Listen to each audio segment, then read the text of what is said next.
everybody. Welcome. So I have Eunice here. Eunice, go ahead and introduce yourself. Hello, everybody. My name is Eunice Mathis. I'm a registered nurse. I'm also a realtor. I'm a native of Jacksonville, Florida, and thank you for having me. I'm so glad to see you. We met actually a couple months ago and finally actually get to sit down and do something fun together. Well, we did an event where But we were busy. like arm wrestled me into becoming into I the event. adopted you. Yeah, right. At the time, I had never done any public speaking whatsoever, aside from maybe a play in like junior high. You just had good energy, good vibes, like, yeah. and it started off with, "Hey, come take a picture of us." Right. Hey, get in the picture. Right. Hey, by the way, right. we have an event. Would you speak? Exactly. It just escalated. So. And I'm so proud of you because look at you now, just a few weeks later. Right. Exactly. Yeah. It just feels like that. Yeah. It feels like it's just been a while, but actually it was November, so it's been a couple months. Yeah. Man. So time flying. So let's just jump into it. We'll figure stuff out. We had some technical issues earlier, but we'll just we're rolling with the punches here. So like I said, we had met just a little earlier last year, and so I got to meet you a little bit, but I didn't get to know as much about you. And while I was doing the research for this actual interview, because that's how I'm going to be, is doing research, I found out that you are a nurse, you are a real estate agent, you are an entrepreneur, you're a business owner in general, and you write books and you have training. There was so much on your CV that I was just like, that's why I don't tell people what I do. Right. Because they'd be like, wow, she's kind of fractured. She's everywhere. But I find time for, the different entities. And you have to know your market and your audience. And so whatever that person needs after I speak to them, I can pretty much decide, okay, well, this person already has all their medical certifications. She'd probably be great as a real estate customer. Yeah. No, and like I said, we had some computer issues earlier, technical issues earlier. And so I got to learn how all those different facets fit together. So even though you do so much, like it's an easy Rolodex. You just pull out what you need for that skill for that day. Yes. And so it doesn't mean I have different compartments in my hat. Right, exactly. and we definitely focused on that work-life balance. So again, we'll talk about it some more. So let's go ahead and just get started. So what inspired you to own your own business and some of the challenges that you face along the way? Well, it actually started off in 7th grade. I was at Eugene J. Butler, Northside Jacksonville, and I was the candy girl. Okay. I would take the candy, the penny and nickel candy from the corner store and go back to school and resell it. And I made a nice profit. I learned about supply and demand, and I learned that kids really like big blows and Charms blow pops. And someone reported me, and then I had to close down my candy business. So that was my first taste at entrepreneurship. And then as far as the nursing part, I've had multiple businesses. I kind of always had that entrepreneur bug, and some of them didn't pan out. But once I opened up a medical and safety training business, that actually stuck. And so usually anything that I do that's not medical, safety, helping others, if it's just something I'm doing for fun, such as, hey, let me open up a retail store, it really has not panned out the way that the medical, safety, and the real estate has. Right. Okay. Awesome. And so how do you keep motivated and you push forward when you're facing all these different setbacks? So again, you talked about the red tape when you're a little kid and then getting taught on.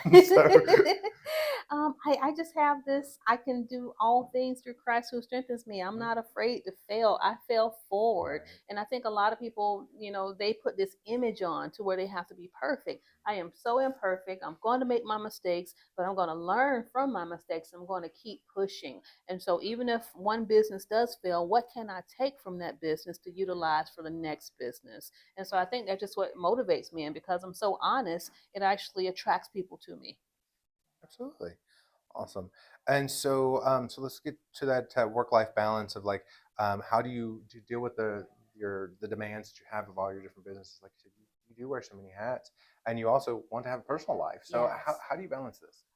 Fortunately, as an entrepreneur, I get to make my own schedule. So flexibility is really important. And so some days I sometimes work 14 days straight, but I get to set that schedule. I knew I was going to work 14 days straight, and it's not 14 8-hour shifts per day. It's 4 hours here, 6 hours there, 2 hours there. And so I still prioritize my son, my family, because I get to take him to school, pick him up, make sure he goes to his friends. I usually still incorporate at least one day per week where I go out and I meet with people like you. And so I'm always motivated because I am not just working all the time. I do have times where I work on my business and not in my business. And so going out and meeting with others. And then as far as, having a private life, I even scheduled that in too, where, Fridays or Saturdays, I do try to, sometimes having a spouse interrupts our content creation schedule. Oh, absolutely. Absolutely. But, it's all about balancing. And the fact that I can get outside, go for a walk, smell the fresh air, I will choose this life anytime over working in a hospital 12-hour shifts. Oh, yeah, absolutely.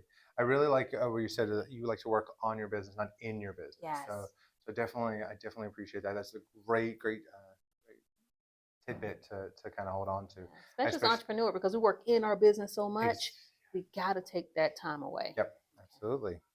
So, so let's see here. So we'll go on to, how did you first be? I apologize. So yeah, no, we already talked about this. Like I said, I had the computer issue, so now I'm do analog. Rolling with the punches. just rolling with this. So, like I said, I did a little bit of research, and I found out like you've written books and you've done all kinds of different things. So how did you get interested in writing, and what inspired you for that career? Okay, so I like the low content books, and I have an undiagnosed case of ADHD. I joke and tell everybody that I have this creative energy that has to get out. So in one aspect, I have the white coat on. I'm teaching people all day, and as soon as they leave, I'm like, okay, let's do something fun and let's get out this extra energy. So those low content books, making journals, was a way to get out some of that energy. And then after making the journals, I realized that for 14 years, I've had my own curriculum, my nursing assistant exam prep curriculum that I have, packaged up and given to students for years. And it was time for me to turn that into a book. And so through that book I sold on Amazon, I've reached so many different people in different states who I didn't know what I didn't know. I didn't know that there were other nurses who wanted to open up their own programs and help people pass their exams, but they didn't know how. And so my book provides the outlet. So it just doesn't help students, it also helps the educators. Awesome. Very cool. And so since we're talking about a little bit about your nursing, so how do you manage the emotional toll that caring for patients, or do you even really do that much anymore? You're mostly just training and Yes. things of that sort now? So training, but I have to help the students who deal with the patients hands-on. And so of course right now we're understaffed. It's a lot of work. Patients have always been a handful, but now, they're sicker and they're sicker for longer and it's less caregivers. So trying to encourage people to just keep doing what you can do, to stay in bedside nursing as long as you can, because a lot of people will just leave nursing altogether. I did not leave nursing. I decided to nurse differently. And what I do is I train those entry level professionals. I train the doctors and the nurses in advanced care, because somebody has to be here right now. If we don't recruit enough caregivers, it's getting pretty scary. Who's going to take care of us when we get old? Absolutely. And so I just try to make sure that they have what they need, and I still serve as their mentor. So it doesn't stop once they leave my building. They'll contact me 3 years later and still ask questions, and I'm there for them. Absolutely. All right, so switch gears for a moment, and like I said, how I met you was through public speaking, and how you kind of like wrangled me into that. So, so how do you engage with your audience, and how do you keep them interested when you're doing a project? With nursing, I'm assuming there's sometimes can be exciting, but sometimes boring things you got to talk about. So I try to break the monotony. Number one, you need to research your audience. So whether it's I'm going to a business event and I'm going to be speaking, or it could be real estate, I want to research my audience so I know what their focus is. Like right now, if I'm going to be speaking, probably want to be speaking about foreclosure prevention, not just home buying. Okay, so it'll be different avenues based on, or different paths based on who the audience is. Ask questions, engage them, get them. I don't want to be speaking the entire time, because after a while it's going to be like wonk wonk wonk. Right. And so I really make sure that I engage them, and then I do a repeat back. I want to know what you heard. Right. What did I say? And usually if they can repeat it back, I know that they got it. Awesome. Yeah, repeating that back. Yeah, yes. Otherwise they just listen there. I just see the students, their eyes are closing, and it's like, no, what did I say? Right. So again, to bring it back to me, so how you wrote me into that, there was a lot of like nerves and trying to stage fright, because I hadn't done that, like maybe back in junior high. And you were so engaging, and they had so many questions. They did. I was really surprised at how many questions I was able to answer. So it really made me feel comfortable in that way. But how do you, or what advice would you give to someone who has those nerves and has the stage fright and just trying to just figure their life out? you're a content expert whether you know it or not. You're 2 steps above someone else. And so if you can write notes, and then there's like a I don't have a voice app on my phone, but you can use your voice app on your phone if you have one, and you can actually just go ahead and speak out your presentation. You'll be like, man, it kind of got boring there. That's the part you need to take out. And then on top of that, record yourself speaking. And what are you going to wear that day? Record yourself wearing what you're going to wear on the day Right. of your presentation. Okay. And I think when you do that, it takes some of the nerves away. And then if you've recorded yourself, instead of listening to the radio on the way to wherever the event's going to be held, I instead want you to listen to yourself speaking the entire time. And so by the time you get there, you've recited this a million times. You've heard it over and over again. Plus, you wrote it or you typed it. Right. And so that's going to make you, and if you lose your notes or something, it's not the biggest thing in the world because now you have mental memory. Right. Yeah, and you're hearing your own voice, so you know your own inflections and you know that thing. So that's a great point. So you get an app. Cheat. Yeah. Yeah, work smarter, not harder, as it were. Absolutely, 100%.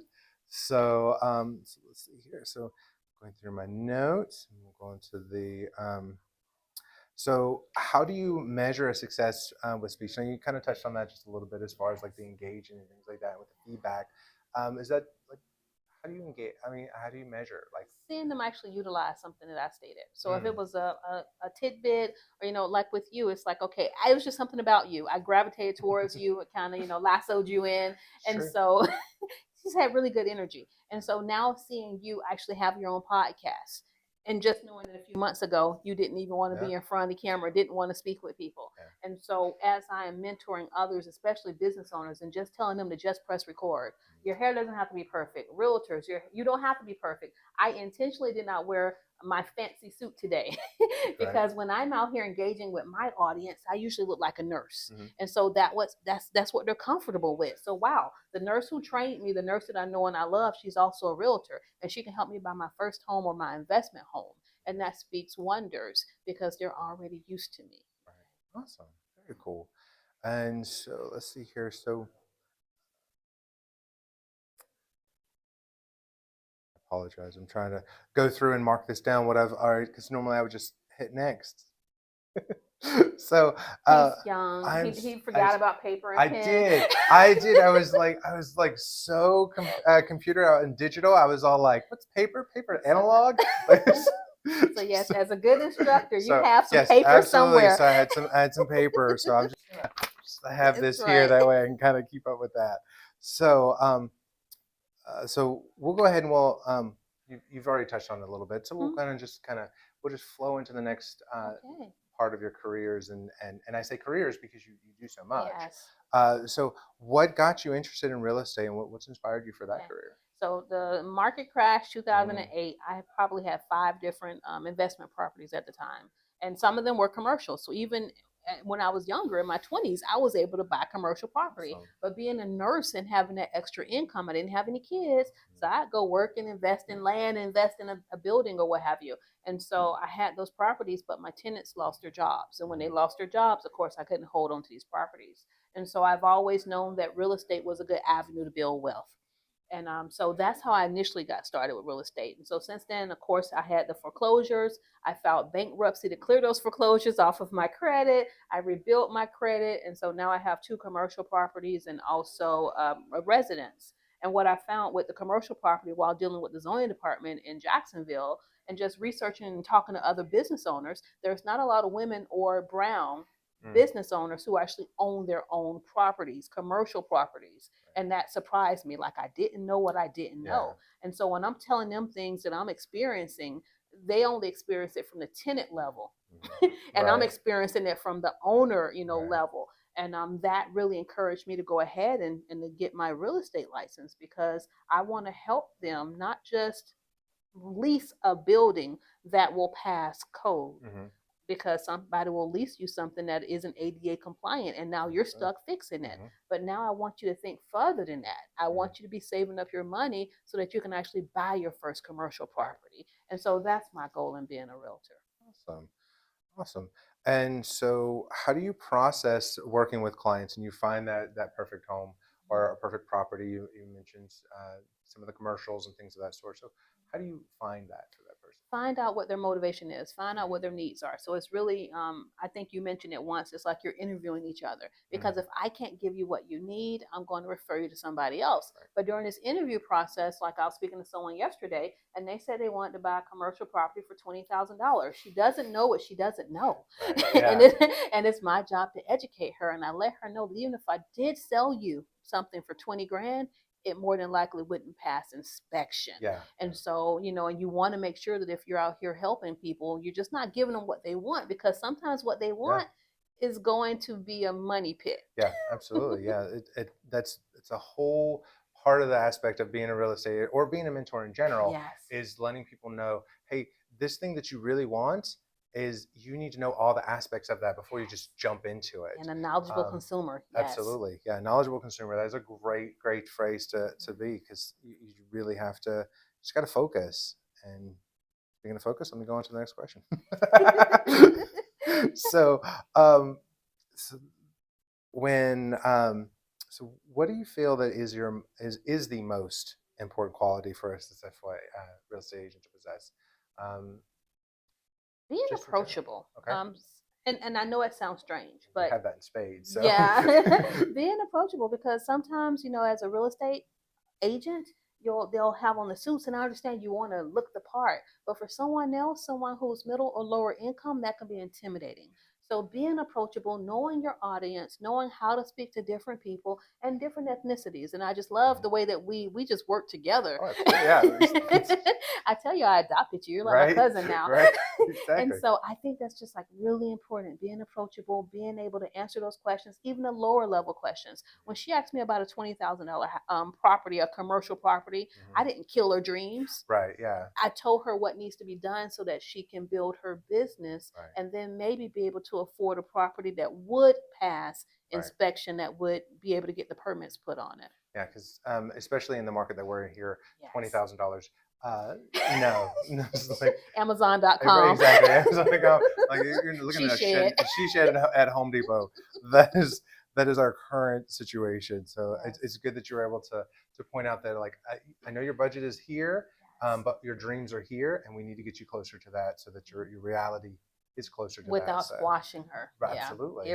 Give her hope, but also give her a strategy. Exactly. Being honest is, there's so many in every position or every job, I would assume, but especially like in real estate or in nursing, sometimes people fall into that. Let me only give you good news. Let me only, every now and again, because that good news is going to turn bad really soon quick. if someone sells you a property, a commercial property, for $20,000. Right. Because the city inspectors are going to come. Yes, they will come for you. And I want her to be well aware of what she's getting into. So, so let's see here. So now we'll go into, because you have so many different jobs, as we've discussed, and what do you actually enjoy about all your different jobs? I mean, they seem on the surface to be different, but just knowing you, I'm sure they're all interweaved and interconnected. I help good people find good people. And so if I'm if I'm training, it's actually quite beneficial, because I'm touching thousands of people. How many of those people need a home? Right. How many of those people don't? And they're probably not just a first-time homeowner, but they're the first generation homeowner. And so I want to be that voice, that person. And like you said, we can't service everybody, but if I can refer them to someone who can provide the service, especially with me being a part-time realtor, I will do so. So being able to be that person to match people with resources and with other connections, so they can, whatever their goal is, whether it's to earn a certification, buy a home, or to buy an investment home. That's what I think I'm here for. Cool. So, speaking of first-time homebuyers, what advice would you give to a first-time homebuyer who's interviewing a real estate agent? Because I feel it's more of an interview, because you want to know that person's going to work with you, you're going to work with them. You got to have that good rapport. Just grab someone off the street and just start hugging on them and pull them in a photo. And it just happens to work out. Sometimes that doesn't happen. So, like, what questions should a first-time homebuyer be asking? So definitely, in order for you to know what questions to ask, sometimes I will go in a room and I will be quiet, because if I'm not familiar with the content in that room, I can ask a question that can just throw everything off. So if you are a first-time homeowner, I need you to first just do some real estate. Do some research. You can go to HUD.gov. I want you to look up terms like PMI, also FHA, so you can learn about different loan programs. You can reach out to one of us, and we can also provide you with some information. That way, when you're speaking to a realtor, your questions are more educated, okay, and you have a deeper understanding. And then after that, ask a realtor whether they're part-time or full-time, because that can make a big difference. Right now, most of my customers, they're going to be working 12-hour shifts, etc. Right. And so they understand the importance of flexibility. Meanwhile, if I'm dealing with, somebody who, has millions of dollars, they want somebody who's available full-time. All And the so time. all the time. All the time. A different level of Right. commitment. Yes, absolutely. There's definitely a commitment there. Yeah. So, and then after that, how will they market? If you're selling a property, how will they market? And so one of my current customers, I'm selling their property, and they really like go back and research, and they tell me on what days, good job, you did a good job that day, because on that day they got so many hits or so many likes to the website. Right. And to even know that customers are smart enough to even do that, because I would not have done that. Right. I would have thought, hey, they put it on MLS, that's enough. Right. No, I am really marketing like across multiple platforms in different cities, in different areas, just to make sure that this particular property gets the exposure it needs. Absolutely. That's one of the conversations we had before we even started recording, about how technology is changing and how we have to, like, even social media, which was not a big of a thing. I mean, it's been a big thing since like MySpace, but even say 10 years ago, it's completely different than it was 10 years ago. Like, doing social media, posting online, doing videos, things like that is its own full-time job some days. At least it feels like that way. It is. And so if you see the bags under my eyes, right. because at night I do content creation. Right, absolutely. Because I don't want my phone ringing, I don't want any distractions. And so that's when I can really dedicate 3 or 4 hours to creating my script, finishing the content, and then getting it uploaded, pre-scheduling it so that while I'm sleeping in the morning, it gets out to the audience. Absolutely. So it is work. And who would have known that in order to be a realtor, you'd also have to have a podcast, be on social media. So it is very interesting now. So many people that just think you just put a sign in the yard and they just come running up, but there's so much that works in the background, so much things that your agent should be doing for you that you just, you don't have the time, you don't have the energy, and that's what we do. So, even if we do it all hours of the night. Yes, it's getting done. Yeah, exactly. Getting done. So, so we're kind of wrapping up here, and I'm going to ask you some questions that I like to ask everyone. And because this is a local video series of the entrepreneurs and restaurants and things of that sort, I'm going to ask, look, where is your favorite restaurant? What is some of the favorite foods that you like that's local? You're embarrassing me, James. All right, so according to my bank statements, my favorite restaurant is Iliano's Coffee on Lane Avenue. Awesome. Because I'm going to go there and get my coffee. I get the same thing. So usually by the time I get to the window, they're passing the cup out. I don't even have to tell them my order.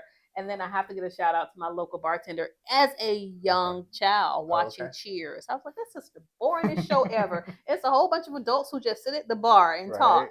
Well, Tiffany over there at Chili's in Orange Park, she just makes, I come in, there's my drink, and there's my chili. There you go. How awesome is life? Right. And one of my new favorite restaurants is going to be Mojo's. Mojo's in the San Marco area across from the Brick. They just really had some good food that was reasonably priced considering what's happened since the pandemic. Oh, yeah. I was really surprised you could still get, food, a nice sized meal for like $13. Okay. Yeah. So casual dining, but it tastes good. There you go. That is my favorite. It's casual and it tastes good. So, all right. Awesome. So, like I said, we are wrapping up here. Where can everyone find you? What your socials, your websites, because you're everywhere. I've bumped into you in a bunch of different locations, but how can someone else find you? So my name is Eunice Mathis. I'm the owner of Florida Training Academy. For Florida Training Academy, you can find us on YouTube. That's like the easiest way. Just go to youtube.com and then look up Florida Training. And then if you're interested in connecting with myself for real estate, it's nurse2realtor.com. That's nurse the number 2 realtor.com. And that'll take you to my realtor contact page. And I'll be more than happy to assist you. Awesome. All right. Well, I've pretty much asked everything that I know. I'm sure there's so many things that I've missed, and we are definitely going to have you back. We'll have a round 2. Exactly. We'll definitely have a round 2 and 4 and 5. But I definitely appreciate you coming out. Thank you so much. Thank even you with for my having technical me. difficulties I had. It happens to the best of us, and just like a good realtor and a good nurse and a good educator. We're just going to roll right through whatever happens and get it done. Absolutely. All right. Bye, everybody. Have a great day.